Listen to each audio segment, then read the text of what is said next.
يا ربي بالمصطفى بلغ مقاصدنا واغفر لنا ما مضى يا واسع الكرم.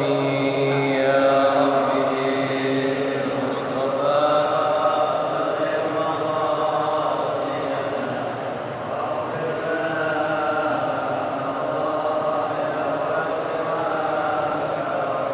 يا ربي هيئ لنا من أمرنا رشدا واجعل معونتك الحسنى لنا مددا. يا ربي بالمصطفى بلغ مقاصدنا واغفر لنا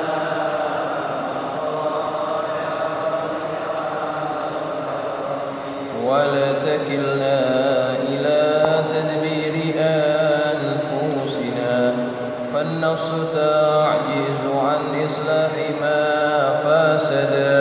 يا رب بالمصطفى بلغ مقاصدنا واغفر لنا ما مضى يا واسع الكرم.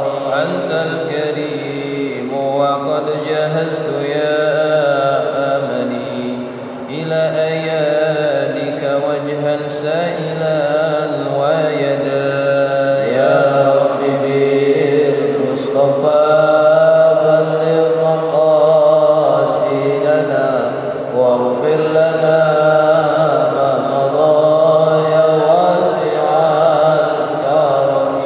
اللهم صل وسلم وبارك عليه وعلى آله. الفاتحة على نية أن الله يفتح علينا فتوح العارفين ويفقهنا وإياكم في الدين ويرزقنا كمال الإخلاص واليقين. ثم الفاتحة إلى روح سيدنا وحبيبنا سيدنا محمد بن عبد الله ثم إلى أرواح آبائه وإخوانه من الأنبياء والمرسلين وآل كل منهم والصحابة أجمعين والتابعين لهم بإحسان إلى يوم الدين. ثم إلى أرواح الأولياء والشهداء والصالحين والعلماء العاملين من مشارق الأرض إلى مغاربها. وثم إلى روح مؤلف هذا الكتاب الشيخ سالم بن عبد الله بن سمير لأن الله ينفعنا بأسراره وأنواره وعلومه ونفحاته في الدين والدنيا والآخرة. ثم إلى أرواح مشايخنا ومعلمينا الحبيب عبد الرحمن بن أحمد السقاف. وثم إلى أرواح جاجي الشافعي هذمي.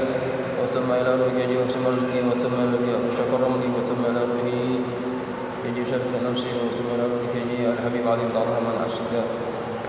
وثم إلى معلم المؤسسة الشافعية يهجي عبد الله الشافعي بأن الله يتغشاه بالرحمة والمغفرة. وإلى حضرة النبي المصطفى محمد صلى الله عليه وسلم. الفاتحة. أعوذ بالله من الشيطان الرجيم. بسم الله الرحمن الرحيم. الحمد لله رب العالمين الرحمن الرحيم مالك يوم الدين إياك نعبد وإياك نستعين اهدنا الصراط المستقيم صراط الذين أنعمت عليهم غير المغضوب عليهم ولا الضالين آمين. السلام عليكم ورحمة الله وبركاته. الحمد لله رب العالمين وبه نستعين على أمور الدنيا والدين والصلاة والسلام على أشرف المرسلين سيدنا ومولانا محمد وعلى آله وأصحابه أجمعين. سبحانك لا علم لنا إلا ما علمتنا إنك أنت العليم الحكيم. رب اشرح لي صدري ويسر لي أمري واحلل عقدة من لساني يفقه قولي. أما بعد فإن أصدق الحديث كتاب الله تعالى وخير الهدي هدي محمد صلى الله عليه وسلم وشر الأمور محدثاتها وكل محدثة بدعة وكل بدعة ضلالة وكل ضلالة في النار. Hadirin jamaah yang dirahmati Allah serta para penonton Assalam TV Barakah dan radio Suara Asy-Syafi'iyah yang dirahmati Allah. Puji dan syukur kita panjatkan kehadrat Allah Subhanahu wa taala yang mengizinkan kita dapat hadir di majlis yang mulia ini setelah kita sebelumnya melaksanakan salat maghrib berjamaah, yang kita berharap bahwa ibadah yang kita laksanakan diterima oleh Allah, dan semoga apa yang kita pelajari menjadi ilmu yang bermanfaat, dan juga selama kita berada di majlis ini Allah gugurkan kesalahan-kesalahan dan dosa kita, dan semoga kita dilimpahi rahmat oleh Allah Subhanahu wa taala. Amin, Allahumma amin. Jamaah sekalian yang dirahmati Allah, malam ini kita akan masuk fasal yang baru daripada kitab Safinatun Najah, yaitu fasal tentang orang yang wajib berniat menjadi imam. Bismillahirrahmanirrahim. Qala al-musannif rahimahullahu ta'ala wa ghafara lahu wa liwalidayhi wa nafa'ana bi ulumihi fid dharain amin. Qala radhiyallahu anhu. Faslun alladhi yalzamu fihi niyatul imamati arba'un. Fasal orang-orang yang wajib padanya niat menjadi imam, ada 4 tempat, ada 4 jenis sholat. Orang yang wajib berniat menjadi imam. Kenapa diwajibkan untuk berniat menjadi imam? Sebab kalau orang ini tidak meniatkan dirinya menjadi imam pada 4 tempat ini, pada 4 jenis sholat ini, maka sholatnya nanti bisa menjadi batal ataupun tidak sah. Tetapi kalau seandainya kita sholat sendirian, kemudian ada orang datang berjamaah dengan kita, sering begitu ya, kita sholat lagi sendirian di mall ataupun di rest area, datang orang sholat di belakangnya, dia menjadi makmum kita, maka makmum ini berniat menjadi makmum kepada kita, dia mendapatkan pahala jamaah. Nah kita kan dari awal nggak niat jamaah, kita memang sholat sendirian, tiba-tiba dia datang tengah-tengah sholat, apakah kita dapat pahala berjamaah? Kalau kita ingin mendapatkan pahala berjamaah, kita wajib meniatkan menjadi imam di tengah sholat, baru kita akan dapat ganjarannya. Tapi kalau misalkan kita tidak berniat di tengah-tengah sholat itu, ketika dia datang menjadi makmum kita tidak berniat menjadi imam dia ataupun berjamaah, maka kita tidak dapat pahala berjamaah, kita yang jadi imam. Tapi makmumnya tetap sah sholatnya. Jelas ya? Baik. Nah, yang ini 4 tempat yang si imam wajib niat menjadi imam dari awal, sejak takbiratul ihram. Ada 4. Yang pertama adalah al-jumu'atu, salat Jumat. Apabila si imam tidak meniatkan dirinya sebagai imam pada awal takbiratul ihram, maka salat Jumatnya tidak sah. Wajib diulang salat Jumatnya. Ya. Tidak sah. Maka hati-hati, imam wajib meniatkan dirinya sebagai imam. Itu yang pertama. Kemudian yang kedua, wal mu'adatu, salat yang diulang. Salat mu'adah, salat yang diulang. Maksudnya bagaimana? Maksudnya orang ini sudah salat tetapi sendirian, kemudian ada kawannya yang baru datang minta tolong imamkan saya. Dia ingin dapat pahala apa? Jamaah.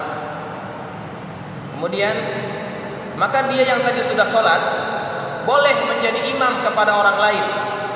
Nah, sholat yang diulang lagi, itu namanya sholat mu'adah. Ya, sholat mu'adah.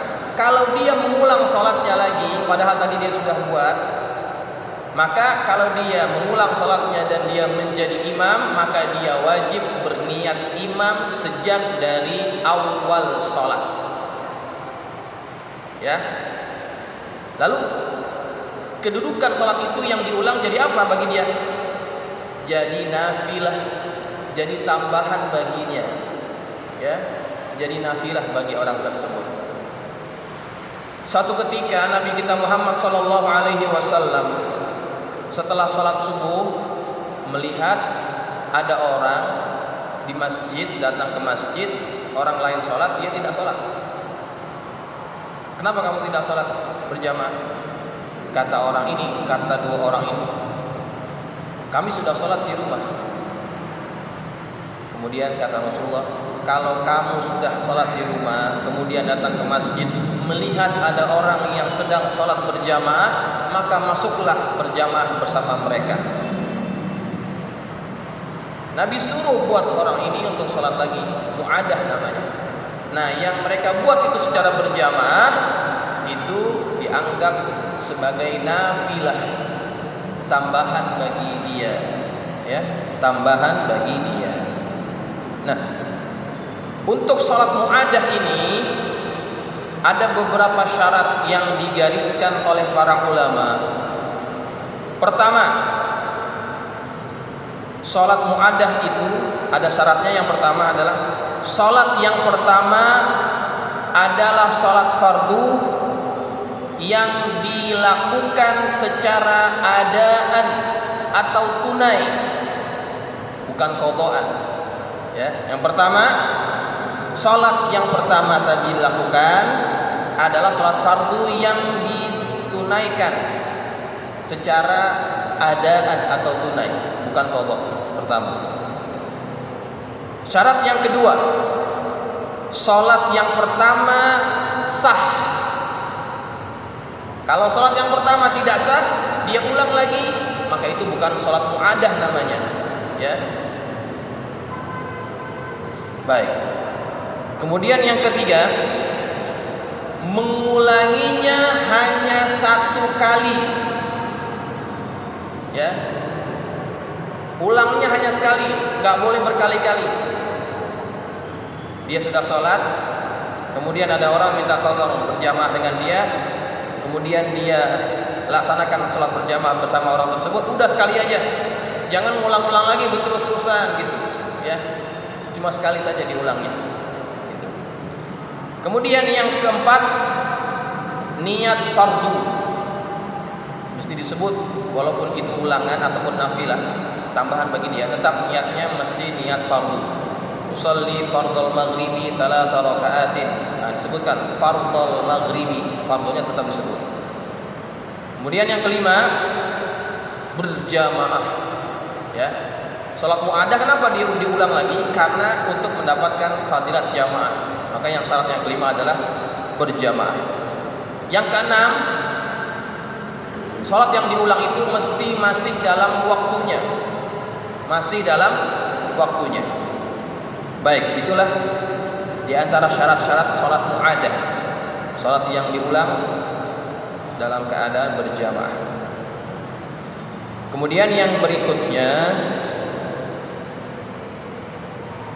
sholat yang keempat yang wajib niat menjadi imam.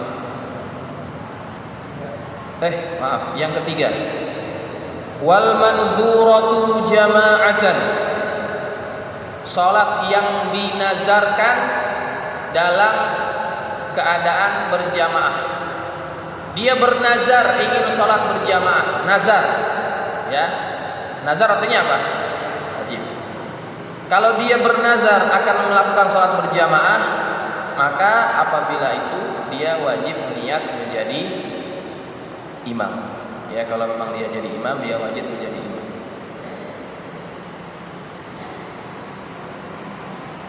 Disebutkan dalam kitab Nailur Raja ini, kalau bapak-bapak melihat kitabnya, falau tarakaha fiha lam tasihha salatuhu illa al-mandurah. Kalau orang tersebut meninggalkan niat berjamaah, maka salatnya tidak sah. Illal mandurah, kecuali pada salat yang dinazarkan. Ini yang kita sedang bahas. Fa innaha tan'aqidu furada. Salat itu tetap dianggap, tetapi furada, sendirian. Wa ya'thamu, dan dia berdosa. Ya, kalau orang bernazar ingin salat berjamaah, ketika dia sholat dia tidak berniat imaman, nazarnya tetap sah, tetapi berdosa katanya. Ya, kata pengarang Nailur Raja begitu. Ya.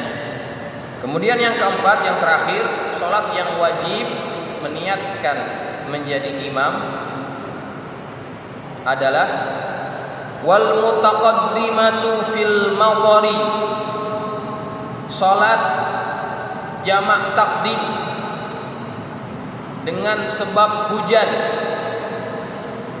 Salat jamak takdim dengan sebab hujan, maka imamnya wajib berniat imaman. Ya, kalau misalkan dia lupa maka enggak sah. Nah, ini pernah buat atau tidak? Salat jamak takdim sebabnya hujan. Bukan karena safar, bukan karena uzur yang lainnya, tapi karena hujan. Nah, itu pernah dilakukan oleh Nabi kita Muhammad SAW. Ya. Dalam riwayat Al-Baihaqi, Sayyidina Ibnu Abbas berkata, "Shalla Rasulullah sallallahu alaihi wasallam az-zuhra wal asra jami'an." Rasulullah SAW melaksanakan salat zuhur dan asar secara jamak, wal maghriba wal isya'a jami'an, dan juga Rasulullah menjamakkan salat maghrib dan isya fi ghairi khaufin wala safarin, tanpa adanya rasa takut, bukan karena khauf dan juga bukan karena perjalanan safar. Nabi gabungkan dua salat itu. Ya. Qala Malikun, Imam Malik berkata mengomentari hadis ini, ara dzalika kana fi matarin. Aku berpandangan bahwa Rasulullah melaksanakan salat tersebut dalam keadaan hujan. Makanya Imam Syafi'i juga mengambil hadis ini sebagai dalil bahwa boleh kita menjamakkan salat yang boleh dijamak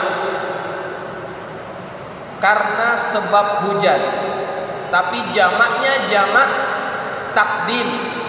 Ya, jamaknya jamak takdim. Pernah buat nggak nih? Hah? Nggak pernah ya? Nggak pernah buat. Ada syarat-syaratnya. Apabila kita ingin menjamakkan dua salat ini, dua salat yang punya yang bisa dijamakkan ya. Pertama, salat itu harus dilakukan di tempat yang biasa dilaksanakan salat berjamaah. Di mana itu? Di masjid. Di masjid ataupun di mushola yang memang pada umumnya memang dilaksanakan salat berjamaah di situ. Nah, seandainya dia pulang, maka takut bajunya kebasahan, maka itu boleh. Syarat pertama, ya, syarat pertama dilakukan di tempat yang biasa dilakukan salat berjamaah, yaitu di masjid.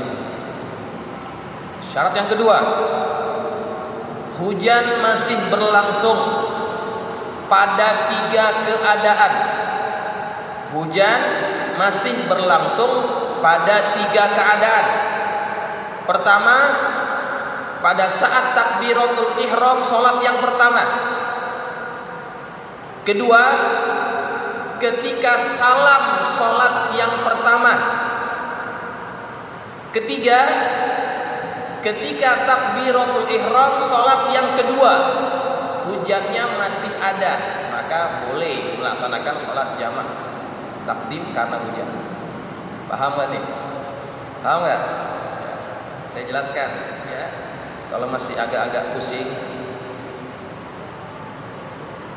Yang kedua ini syaratnya, hujan masih berlangsung pada 3 keadaan. Contoh ya, contoh. Tadi kita sholat apa? Maghrib. Sejak dari awal hujan besar. Nah, ketika kita mula sholat, hujan sudah berlangsung. Satu keadaan ya. Kemudian hujan terus mengguyur kita sampai kita kelar sholat, salam sholat yang pertama, hujan masih ada. Itu keadaan yang kedua. Nah, kemudian kita buat sholat yang kedua, jamak kan, menggabungkan antara maghrib dan isya. Kita langsung naik sholat maghrib, sholat isya. Ketika kita takbir sholat isya, hujan juga belum berhenti, masih ada, maka sah sholat jamak. Karena apa? Karena hujan ya. Tapi ini jarang dilakukan. Karena apa? Pada zaman Nabi itu, Nabi melakukan sholat tersebut karena tidak ingin membebankan para jamaahnya, para sahabatnya. Zaman Nabi itu kan, kalau mereka datang ke masjid, kalau hujan becek ya, pakaiannya bisa basah, kemudian berlumpur gitu, maka dapat mengotori mereka punya pakaian. Apalagi pada zaman itu kan mungkin belum juga dijumpai yang namanya apa? Payung ya. Kendaraannya juga tidak ada atapnya. Kalau naik kuda juga kan nggak ada kuda ada atapnya ya. Nggak ada itu. Pesen di mana kuda ada atapnya? Nggak ada ya. Nah, kalau zaman sekarang kita nih kayaknya agak susah melaksanakan sholat ini. Kenapa? Rumah dekat ya, oprol aja sampai ke rumah. Kita punya payung yang kalau kita pakai payung itu ya baju kita tidak kebasahan ya. Ataupun juga kita punya kendaraan, banyak kemudahan-kemudahan yang dapat melindungi kita daripada terkena guyuran air hujan. Makanya jamak takdim yang disebabkan hujan ini jarang diamalkan lagi sudah ya, jarang. Ini sekedar ilmu saja ya. Kalau mau amalkan boleh juga sebab ada dalilnya ya. Baik, jamaah sekalian yang dirahmati Allah, itu adalah 4 sholat yang dimana imamnya wajib berniat menjadi imam. Kita masuk pada pasal yang berikutnya. Faslun syurutul qudwati ahada asyara. Syarat salat berjamaah, syarat sah salat berjamaah itu ada 11 ya. Syarat sah salat berjamaah ada 11. Pertama, an la ya'lama butlana salati imamihi bihadatsin aw ghairihi. Hendaklah si makmum itu tidak mengetahui akan batalnya salat imam dengan sebab hadas atau karena yang lainnya. Yang pertama, hendaklah makmum tidak mengetahui batalnya salat imam dengan sebab hadas atau selainnya. Ya. Ini yang pertama. Si makmum tidak mengetahui batalnya salat imam. Kalau si makmum tahu imamnya batal dengan sebab berhadas atau selainnya, contohnya terkena najis, pakaian si imam ada najisnya, maka tidak sah berjamaah. Makmum kalau tahu dia wajib apa? Wajib berpisah, wajib mufaraqah bersama imam. Ya. Wajib mufaraqah bersama imam. Ini yang pertama. Kemudian yang kedua,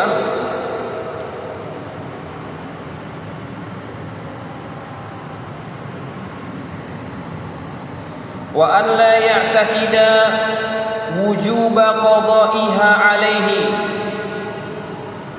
dan hendaklah si makmum itu tidak berkeyakinan akan wajibnya salat qada terhadap imam tersebut. Ya.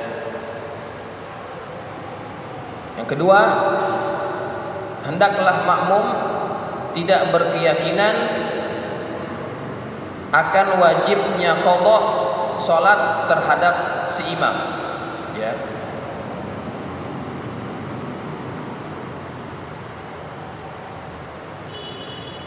Contohnya,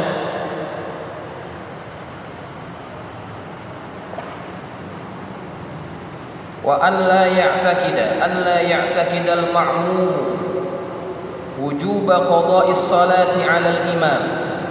Dijelaskan di sini, makmum tidak beranggapan, tidak berkeyakinan akan wajibnya qada' salat si imam, ka'an yakuna muhdatsan faqidan lit-tahuraini, seperti misalkan keadaan si imam ini berhadas, kemudian dia tidak suci daripada dua hadas. Berhadas dan juga dia faqidan lit-tahuraini, dia tidak dapat bersuci. Ya, dia tidak dapat bersuci karena dia tidak mendapatkan air ataupun dia tidak mendapatkan tanah untuk bertayamum. Ya. Wa in kana al-ma'mum mithlahu, sekalipun keadaan si makmum ini juga sama. Ya. Keadaan si makmum juga sama, berhadas ataupun dia tidak memiliki alat untuk bersuci. Seperti yang kita sudah bahas waktu itu, kalau kita tidak punya alat untuk bersuci, tidak ada air, tidak ada wudu, tidak ada debu contohnya, tapi kita wajib salat atau tidak? Wajib. Contohnya dalam kendaraan, dalam pesawat ataupun kendaraan macet, ya, macet. Kita sama kawan-kawan nih, maka masing-masing kita salat apa namanya?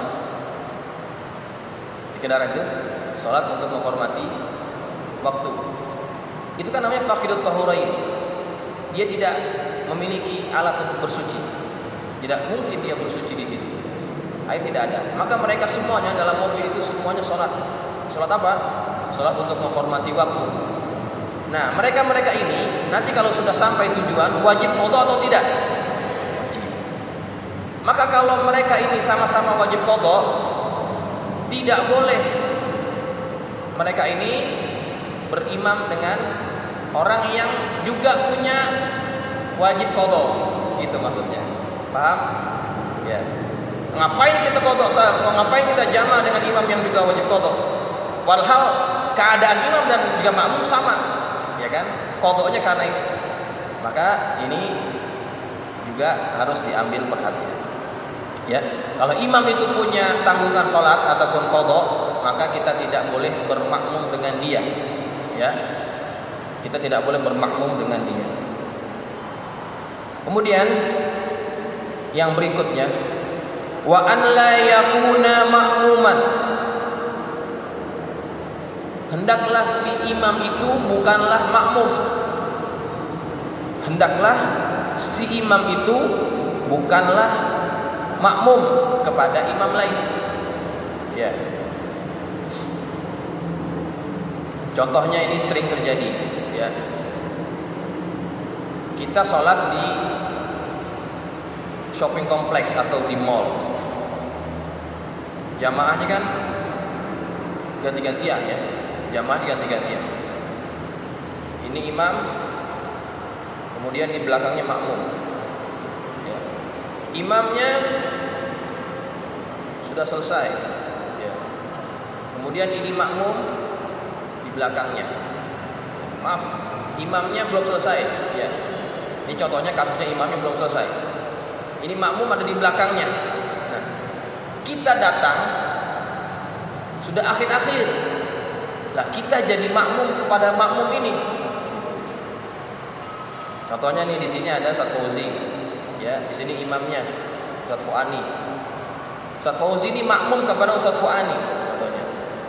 Lah kita masuk jadi makmumnya Ustaz Fauzi. Nah ini nggak boleh, karena kita bermakmum dengan makmum, gitu. Kita bermakmum dengan makmum, nah ini nggak sah, ya nggak sah. Itu contohnya, ya, contoh gambaran, ya. Baik. Kemudian wala ummiyat, dan hendaklah imamnya itu bukanlah orang yang ummi. Ummi maksudnya adalah la yaqra'u wa la yaktubu. Dia tidak dapat membaca dan juga tidak dapat menulis. Secara bahasa begitu. Kalau secara istilah fuqaha, fi istilahil fuqaha'i man la yuhsinu harfan minal fatihati. Maksud daripada ummi dalam istilah fuqaha adalah orang yang tidak baik penyebutan huruf Fatihahnya. Itu ummi, ya. Kalau dia cadel, itu dia dianggap ummi itu. Kalau menyebutkan salah satu huruf dari Fatihah dia tidak dapat menyebut dengan sempurna, dia adalah ummi. Ya. Itu maksud istilah fuqaha.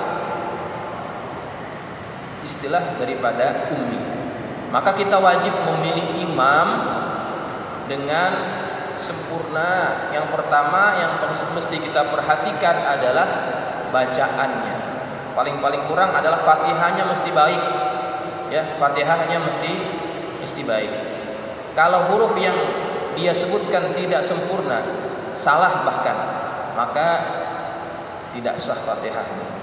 Ya, maka bagaimana mungkin sholat kita pun akan dianggap sah kalau imam ini membaca Fatihah dengan bacaan yang salah. Ya.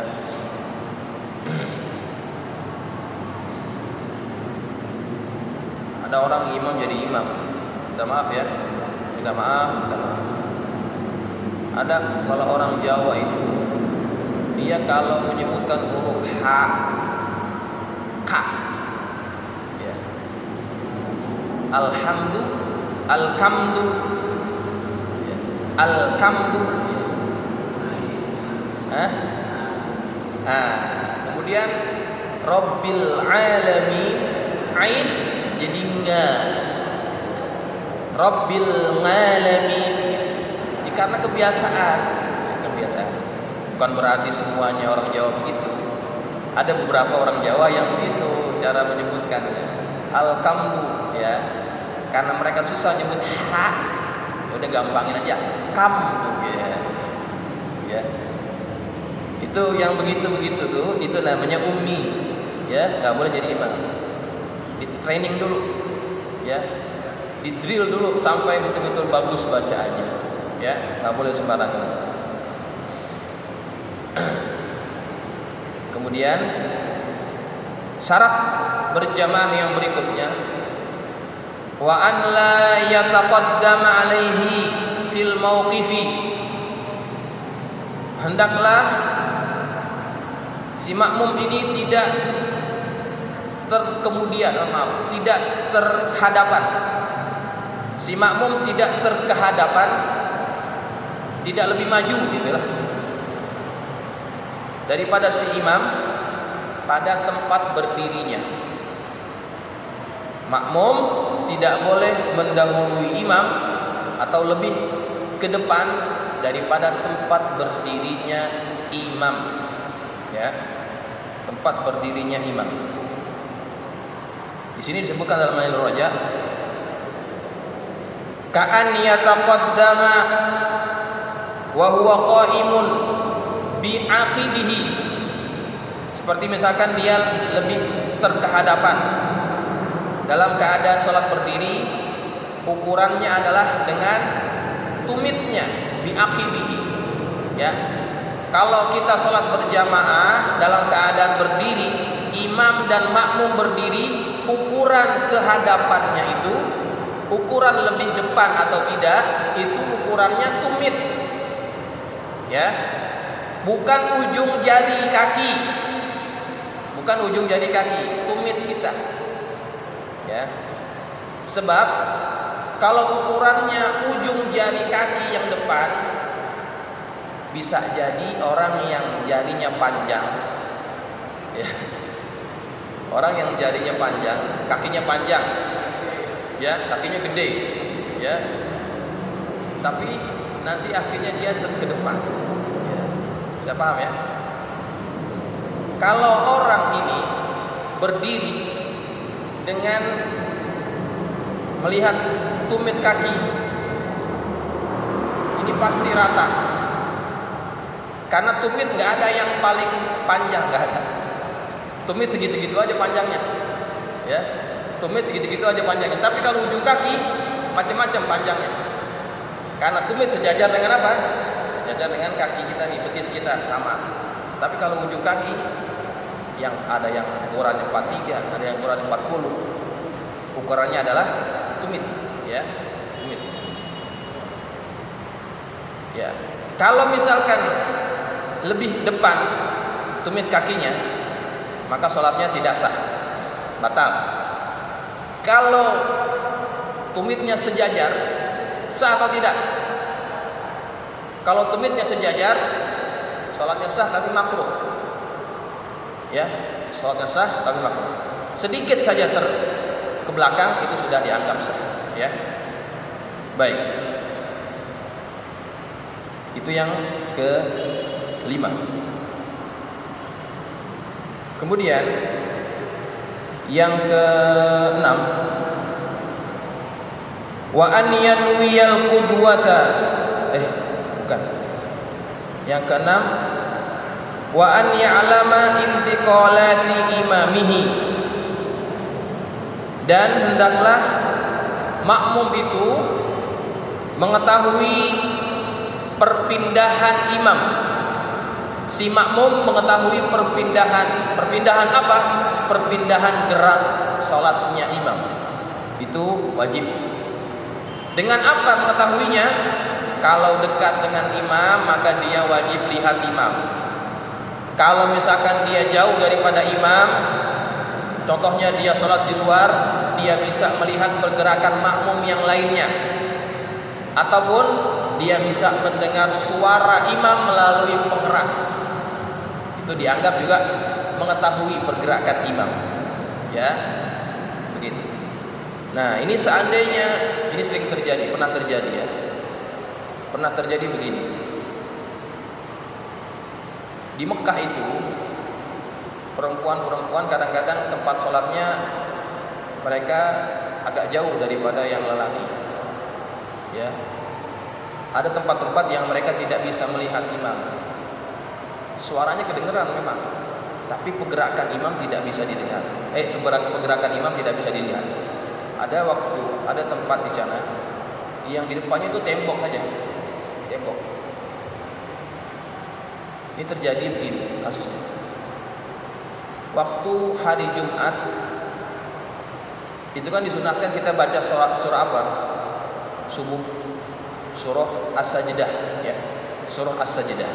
Nah, pada surah As-Sajdah ada ayat yang apabila kita berjumpa dengan ayat tersebut, kita disunatkan buat sujud tilawah. Ya. Tatajafa junubuhum 'anil madaji yad'una rabbahum khawfan wa tama'an wa hum bukan. Sebelumnya. Jadi ketika ayat itu berjumpa dengan ayat itu, kita disuruh sujud tilawah. Nah, pernah saya ditanyakan begini, Ustaz, waktu itu kita tidak bisa melihat imam, kita hanya mendengar suara imam. Kan imam menyebut apa kalau waktu mau sujud? Takbir ya, Allahu Akbar.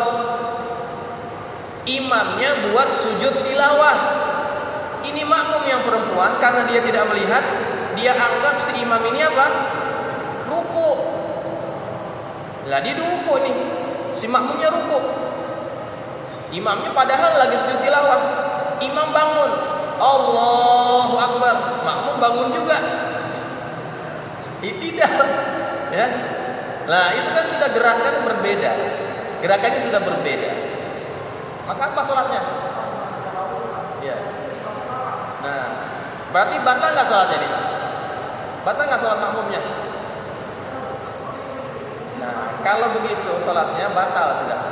Karena pergerakannya sudah berbeda dengan imam. Berbeda dengan imam, ya. Imam baru belum sujud, belum rukuk dia. Nah, bukan. Nah, imamnya belum rukuk, dia balik lagi untuk melanjutkan bacaan, masih qiyam.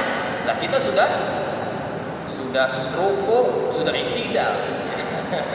Kita salatnya batal. Batal. Ya, ulang lagi salat. Gitu ya. Nah, ini mesti diperhatikan. Baik jamaah sekalian, itu diantara syarat-syarat salat berjamaah. Ada berapa menit lagi, Ustaz? 1 menit. Oke, kita stop dulu untuk memberikan kesempatan para jamaah untuk bertanya. Apabila ada yang ingin bertanya, silakan.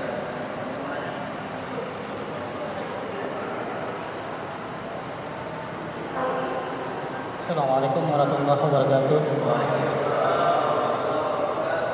Ini Ustaz, yang saya tanyakan tentang yang baru saja yang diungkapkan tadi Ustaz, tentang makmum itu mengetahui perpindahan kaki imam. Bagaimana kalau kita berjamaah tetapi di tempat yang lain? Tempat yang lain. Kita bisa melihat dari TV. Baik. Atau umpamanya di ruang media gitu kan, ditutup begitu, apakah sah jamaah kita? Baik. Kita sholat di tempat yang berbeda dengan imam. Contohnya di ruang multimedia, ya. Sebetulnya pertanyaan ini nanti masuk pada syarat yang berikutnya. Wa an yajtami'a fi masjidin aw fi salati mi'ati sira'in takriban. Ya. Kalau masih dalam lingkungan masjid, ini masjid nih, ya. Kalau masih ada di masjid, di mana aja berada, sah. Walaupun kita imam di sini, makmumnya di mana? Situ. Kalau masih dalam lingkungan masjid, sah salat. Ya, walaupun misalkan, kalau misalkan itu ketutup, dibuka. Ya, kalau itu ketutup, dibuka. Ya. Kalau ketutup, kalau di masjid itu, ini masih dalam masjid ya, masih dalam masjid. Pokoknya kalau masih di dalam masjid tidak ada masalah. Tapi misalkan dia sholat agak di luar masjid, ya, maka tidak boleh ada halangan yang menghalang dia datang ke masjid, datang kepada imam. Ya, misalkan pintunya masih dibuka, ya, ini masih dalam masjid kan? Ya, masih dalam masjid, maka tidak ada masalah. Ya, tidak ada masalah. Ya.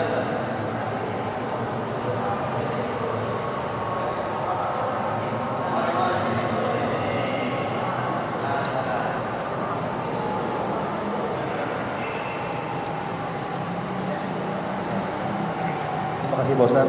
Assalamualaikum warahmatullahi wabarakatuh. Waalaikumsalam. Mengenai sholat sendirian Pak Ustaz tadi. Iya. Saya lagi sholat sendirian. Dalam perjalanan ada yang makmum. Ada yang makmum. Kan dia dapat pahala berjamaah itu yang makmum. Nah, kita pasang niat imaman supaya dapat sholat pahala berjamaah itu di mana? Pasang niatnya kita. Ya, terima kasih. Ya. Nah, ya. Bapak terlambat tadi datangnya, agak lewat ya datangnya. Nah, ya, tadi saya sudah jelaskan kalau kita sholat sendirian, makmum datang nyolek kita ataupun jadi makmum kita, dia dapat pahala jamaah. Kitanya bagaimana? Kan kita dari awal kan memang tidak berniat berjamaah. Kalau kita ingin dapat pahala berjamaah, maka kita niatkan berjamaah ataupun jadi imam di tengah-tengah sholat. Nah, tengah-tengah. Ketika dia masuk tuh jadi makmum kita, lintaskan dalam hati kita ingin jadi imam dia, imaman. Maka kita dapat pahala berjamaah. Gitu Gitu ya. Paham ya? Baik. Ada lagi? Ada lagi? Ada lagi. Ya, silakan. Assalamualaikum warahmatullahi wabarakatuh. Waalaikumsalam. Ustaz, tadi saya mengerti sih, cuma pada saat pelaksananya seperti kita tidak boleh bermakmum kepada yang sudah jadi makmum. Misalkan kalau saat kita mungkin di mall atau di lagi safar gitu. Itu jeda waktunya Ustaz. Misalkan dia dalam posisi berjamaah, terus kita masuk, otomatis kita akan tahu kita udah ngaji nih bahwa itu nggak boleh. Tapi setelah dia selesai imam, nah terus si makmum kita masuk boleh nggak untuk ikut jadi makmum ya Ustaz? Baik. Kalau si makmum ini, maaf, kalau dia kan ikut imam, kalau imamnya sudah selesai sholatnya, dia masih lanjutin, ya kan? Dia juga masbuk, ya kan? Dia masbuknya pada rakaat yang kedua contohnya. Berarti kan dia nambah lagi 1 rakaat. Ya. Kemudian kita masuk, jadi makmum dia, ya sah tidak sholatnya? Sah kita? Sholat kita sah nggak? Sah. Kenapa? Karena dia sudah tidak lagi berkaitan dengan si imam.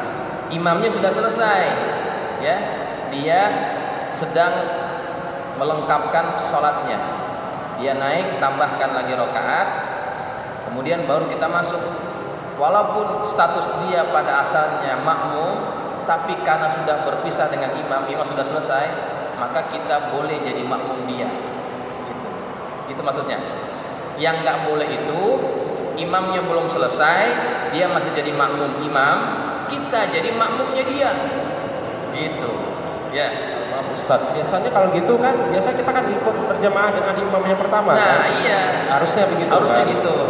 Kalau misalkan dia masih bermakmum dengan imam, berarti kita ikut si imam, jangan ikut si makmum. Nanti kita nggak usah nyolek yang di tengah dong Ustaz, Nggak usah. langsung gabung aja. Iya, langsung gabung aja.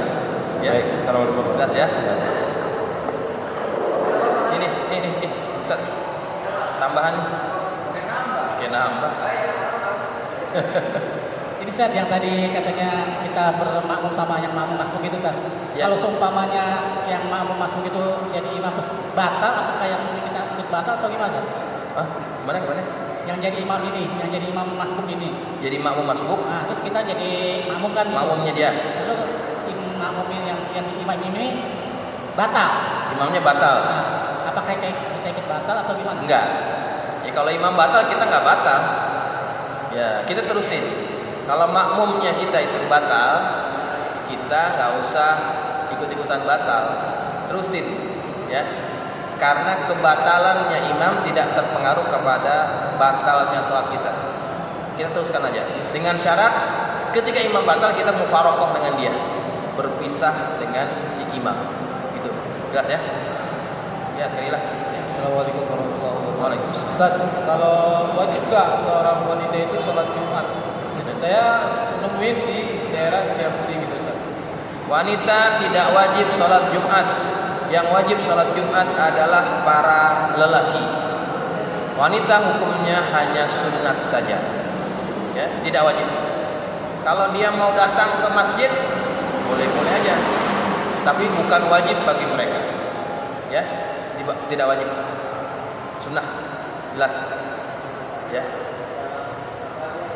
Gugur. Kalau dia datang ke masjid sholat Jumat, di rumah nggak usah sholat Johor, ya. Iya sama juga.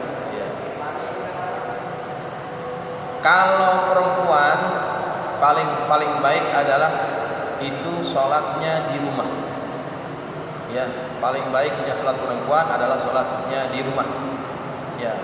Kalau misalkan itu dapat mengundang fitnah, ya. Cukup ya, mudah-mudahan. Ada lagi.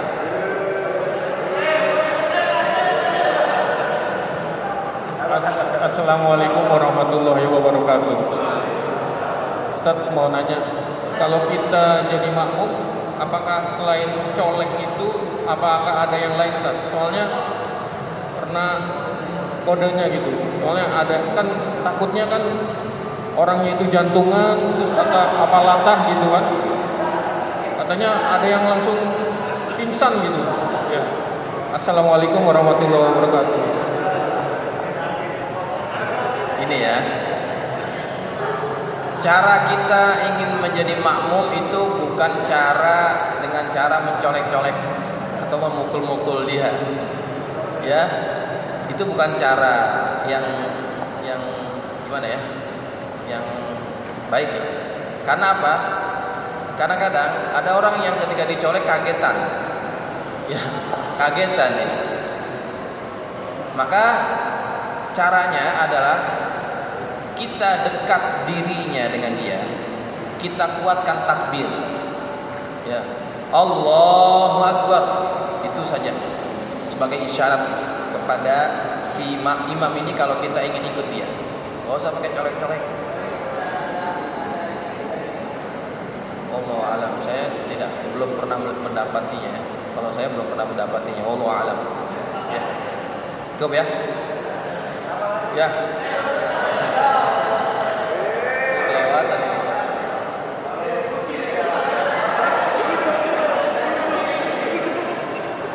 Halo, assalamualaikum warahmatullahi wabarakatuh. Kalau di perjalanan saya lagi mengemudi terus orang Yahudi lah, apa itu orang agama lain lah, orang agama lain terus udah kelewat Jumatnya. Jadi gimana tuh saya sholat zuhur aja katanya. Gimana? Iya.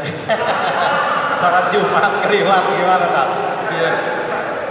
Aduh. Bukan, saya lagi mengemudi orang jadi Ya. Kita ini orang Muslim itu tidak boleh menggugurkan sholat Jumat secara sembarangan dengan tanpa uzur.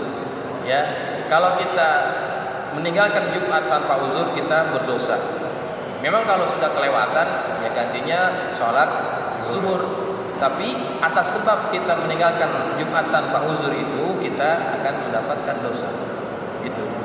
Salat Jumat dapat ditinggalkan dengan uzur. Contohnya apa? Musafir, perjalanan yang jauh melebihi 2 marhalah. Tetapi dengan syarat perjalanannya itu harus dimulai sebelum subuh. Kalau kita jam 8 baru pergi, nggak gugur salat Jumat itu. Tetap harus cari masjid. Jelas, ya. Itu kecuali kalau kita sudah nyari nggak jumpa, barulah kita boleh salat zuhur. Jelas ya. Nanti kalau kita ini dipecat tak gimana? Ya, cari dah pekerjaan yang lain. Itu ya. Al-Fatihah.